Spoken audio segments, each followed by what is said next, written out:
Pwede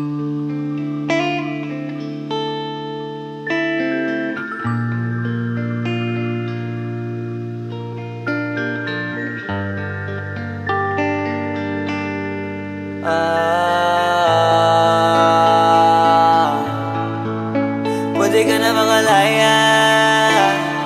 Bibitawan na kita kahit alam ko na hindi ko kaya. Kesa pabayaan kung isa't isa ay ating dinadaya. Di na ipipilit kahit alam ko na nakakahinaya. Kasi di na maligaya. Unti-unti ko nang tinatanggap. Siguro nga dito na rin natatapos ang lahat. Ayaw ko na rin pilitin ka na makisama pa sa akin, nakakawalang gana. Di mo pa ba yan nakutuban, di ba tamang inala ka? Sino sa atin may mali kung ako o sige, pero sana tanggapin mo pareho lang tayong dalawa nakasakit. Tapos parang gusto mo na sa akin i-end.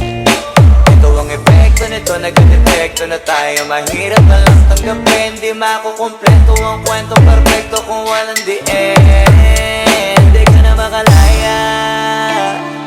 Bibitawan na kita kahit alam ko na hindi ko kaya. Kesa pabayaan kung isa't isa ay ating dinadaya. Di na ipipilit kahit alam ko na nakakahinaya.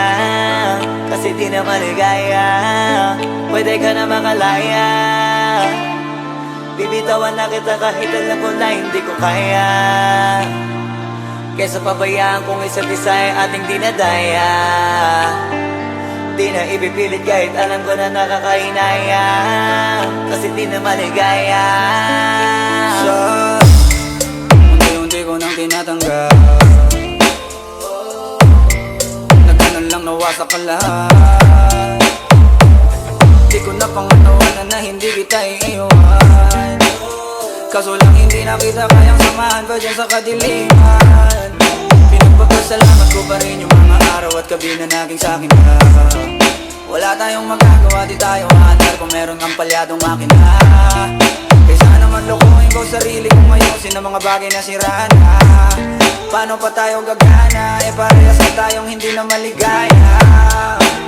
Kung ang isisi sa'kin ang lahat kung bakit ba sa atin ay nangyari to.